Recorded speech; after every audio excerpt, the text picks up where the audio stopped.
जब रद्दी बेचने वाला बना एसपी, मदद के हाथ उठे और साकार हुआ सपना।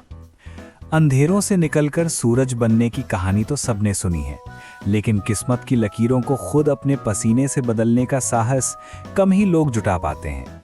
आज की कहानी एक ऐसे ही जांबाज की है जिसके बचपन के हाथों में कभी रद्दी और कबाड़ था, पर उसके सपनों में खाकी का रौब और इंसाफ की चमक थी।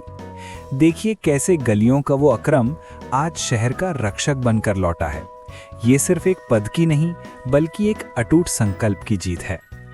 गली में रोज एक आवाज गूंजती थी, रद्दी बेचो रद्दी। ये आवाज सुनते ही लोग अपने घरों से बेकार पुराने अखबार निकालकर उसे बेच देते थे, लेकिन किसी को ये अंदाजा नहीं था कि एक दिन यही रद्दी किसी की किस्मत लिखेगी। ये कहानी है एक ऐसे लड़के की है जिसने तराजू से शुरुआत की और कानून के तराजू तक पहुंच गया। कहानी की शुरुआत कुछ इस तरह से होती है। चलिए जानते हैं इस और में आगे और क्या कुछ होता है। एक दिन राहुल की मम्मी ने पुराने अखबारों का अंबार दिखाते हुए कहा, राहुल, ये रद्दी वाला कब से बाहर आवाज लगा रहा है। घर में जितना रद्दी पेपर रखा है सब उसे बेच दो। राहुल ने भारी मन से अखबारों के गट्ठर उठाए और बाहर गली में खड़ा हो गया। रद्दी वाला एक नौजवान लड़का, नाम था अकरम। उम्र तो राहुल के बराबर ही रही होगी, पर जिंदगी की धूप ने चेहरे पर थोड़ी झुर्रियां और बहुत सारी समझदारी लिखती थी। जब अकरम तराजू सेट कर रहा था, राहुल की नज़र उसकी फटी हुई कमीज की जेब पर पड़ी, जहां से एक पेन झांक रहा था। राहुल ने उत्सुकता से पूछा, तुम पढ़ते हो क्या? अकरम ने नजरें झुकाकर मुस्कुराते हुए कहा, शौक तो बहुत था साहब, पर किस्मत ने हाथ में तराजू थमा दिया। अब तो रद्दी में जो भी पुरानी किताबें आती हैं उन्हें ही अपना स्कूल समझ लेता हूँ। राहुल को अचानक अपने कमरे की उस अलमारी का ख्याल आया जो स्कूल और कॉलेज की पुरानी किताबों से भरी पड़ी थी। वो दौड़कर घर के अंदर गया। मम्मी ने पूछा, अरे क्या हुआ? राहुल ने जवाब नहीं दिया। वो धड़ाधड़ अलमारी खाली करने लगा। 10 मिनट बाद राहुल किताबों का एक बड़ा ढेर लेकर बाहर आया। इसमें छठी कक्षा से लेकर ग्रेजुएशन तक की टेक्स्ट बुक्स, गाइड और पुरानी नोटबुक्स थीं। अकरम घबरा गया, साहब इतनी सारी रद्दी, मेरे पास इसे खरीदने के लिए आज इतने पैसे नहीं हैं। राहुल ने अकरम के कंधे पर हाथ रखा और कहा, अकरम, ये रद्दी नहीं है, ये तुम्हारी मंजिल है। ये किताबें मैं तुम्हें बेच नहीं रहा, बल्कि सौंप रहा हूँ। इसमें स्कूल से लेकर कॉलेज तक का पूरा ज्ञान है। बस तुम्हारी ईमानदारी, मेहनत और लगन की ज़रूरत है। अगर तुम इन्हें पढ़ सको तो शायद एक दिन तुम्हें ये तराजू नहीं उठाना पड़ेगा। अकरम की आंखों में आंसू छलक आए। उसने कभी नहीं सोचा था कि कोई अजनबी उसे रद्दी की जगह रोशनी देगा। उसने कांपते हाथों से किताबों को छुआ, जैसे वो कागज़ नहीं, उसका भविष्य हो। 5 साल बाद राहुल अपनी ऑफिस की गाड़ी से गुजर रहा था। एक साइन बोर्ड पर उसकी नज़र पड़ती है, अकरम एंड एसोसिएट्स, एजुकेशन कंसल्टेंसी। अंदर जाकर देखा तो वही लड़का सूट बूट में बैठा था, लेकिन उसकी मेज पर आज भी वही एक पुरानी फटी हुई नोटबुक रखी थी जो राहुल ने उसे दी थी। अकरम खड़ा हुआ और राहुल के गले लग गया। उसने बस इतना कहा, साहब, उस दिन अगर आपने सिर्फ रद्दी तौली होती तो मैं आज भी वहीं होता, पर आपने मुझे ज्ञान तौल कर दिया था। राहुल ने अकरम को जो किताबें दी थीं, वे केवल कागज के पन्ने नहीं थे, बल्कि अकरम के लिए उड़ने के पंख बन गए थे। अकरम ने उन पुरानी किताबों और नोट्स से दिन रात एक करके स्कूल और कॉलेज की पढ़ाई शानदार नंबरों के साथ पूरी की। अब उसके अंदर पढ़ने का एक जुनून सवार हो चुका था। उसने छोटी सी एजुकेशन कंसल्टेंसी से गुजारा करने लगा था, लेकिन उसका असली लक्ष्य कुछ और ही था। दफ्तर की मेज पर अब यूपीएससी की भारी भरकम किताबें सज चुकी थीं। उसका सपना अब एक बड़ा साहब बनने का था। अकरम ने बाजार से नई किताबें खरीदी और तैयारी में डूब गया। पहली बार परीक्षा दी, लेकिन परिणाम उम्मीद के मुताबिक नहीं रहा। अकरम टूटा नहीं, बल्कि उसने मुस्कुराकर खुद से कहा, असफलता ही सफलता की पहली सीढ़ी है। अगली बार उसने सोने के घंटे कम कर दिए और पढ़ने के बढ़ा दिए। जब दोबारा परीक्षा की घड़ी आई तो अकरम पूरी तरह तैयार था। नतीजा आया और इस बार अकरम ने न केवल परीक्षा पास की, बल्कि पूरे देश में रैंक हासिल की। वो अब आईपीएस अकरम बन चुका था। 6 महीने की कठिन ट्रेनिंग के बाद किस्मत का करिश्मा देखिए, अकरम की पहली पोस्टिंग उसी जिले में हुई जो उसका अपना गृह जिला था।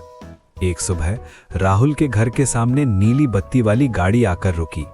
मोहल्ले वाले हैरान थे। अकरम गाड़ी से उतरा, हाथ में मिठाई का डिब्बा लिया और सीधे राहुल के दरवाजे पर दस्तक दी। राहुल की मम्मी ने दरवाजा खोला और सामने वर्दी में एक रौबदार अफसर और सरकारी गाड़ी देखकर ठिठक गई। जी, किससे मिलना है? उन्होंने झिझकते हुए पूछा। अकरम ने विनम्रता से सिर झुकाया और कहा, माँ जी, मैं राहुल का दोस्त हूँ। मम्मी ने अंदर आवाज लगाई, बेटा राहुल, देखो तुम्हारा कोई दोस्त आया है। राहुल उलझन में था कि सुबह सुबह कौन सा दोस्त आ गया। जैसे ही वो दरवाजे पर आया, उसकी नजर सामने खड़ी वर्दी पर पड़ी। चश्मा चढ़ाए, कंधे पर सितारे चमकाते उस अफसर को देखकर राहुल कुछ पल के लिए ठगा सा रह गया। अकरम मुस्कुराया और पूछा, क्यों राहुल भाई, पहचाना? राहुल की यादों के धुंधलके छटे और उसे वो रद्दी वाला लड़का याद आया जिसे उसने अपनी पुरानी किताबें दी थीं। उसकी आंखें भर आईं। आज उसके द्वारा दी गई उन बेकार किताबों ने एक इतिहास रच दिया था। आईपीएस बनने के बाद जब अकरम की पहली पोस्टिंग उसके ही गृह जिले में हुई तो हालात बेहद खराब थे। जिले में अपराध का ग्राफ लगातार बढ़ता जा रहा था। चोरी, लूट, अवैध कारोबार और गुंडागर्दी आम बात हो चुकी थी। लोग डर के साए में जीने को मजबूर थे। शाम ढलते ही सड़कों पर सन्नाटा छा जाता था। लेकिन जैसे ही एसपी अकरम ने चार्ज संभाला, पूरा सिस्टम हिल गया। एसपी ने पुलिस कंट्रोल रूम में जिले भर के पुलिस अधिकारियों की पहली बैठक ली। पहले ही दिन उसने साफ शब्दों में कहा, या तो अपराध बंद होगा या फिर अपराधी। एसपी अकरम ने बैठक में साफ शब्दों में कहा कि साथियों, ये वर्दी सिर्फ एक कपड़ा नहीं है, ये एक वादा है इस शहर के हर उस नागरिक से जो रात को चैन की नींद सोने का हकदार है। कुछ लोग सोचते हैं कि उन्होंने ताकत और दहशत के दम पर इस शहर को अपना बना लिया है, लेकिन उन्हें बता दो, पुलिस की बंदूक से निकली गोली किसी का चेहरा नहीं देखती, सिर्फ कानून का राज देखती है। जो लोग अब तक इस वर्दी को कमजोर समझते थे, वे कान खोलकर सुन लें। मैं रद्दी वाले का बेटा जरूर हूं, लेकिन इस शहर में फैले हुए कबाड़ को साफ करना अच्छी तरह जानता हूं। एसपी ने कहा, आज के बाद इस शहर की सड़कों पर ना तो कोई गुंडागर्दी होगी, ना ही कोई बदमाशी। अगर किसी ने कानून को अपने हाथ में लेने की कोशिश की तो मैं खुद सड़कों पर उतरकर उसे दिखाऊंगा कि खाकी वर्दी की असली ताकत क्या होती है। अब से इस शहर में सिर्फ कानून का राज चलेगा और जो इस राज को नहीं मानेगा उसे इस शहर से या तो जेल जाना होगा या फिर हमेशा के लिए जाना होगा। जय हिंद। उसके आदेश के बाद पुलिस महकमे में एक नई ऊर्जा दौड़ गई।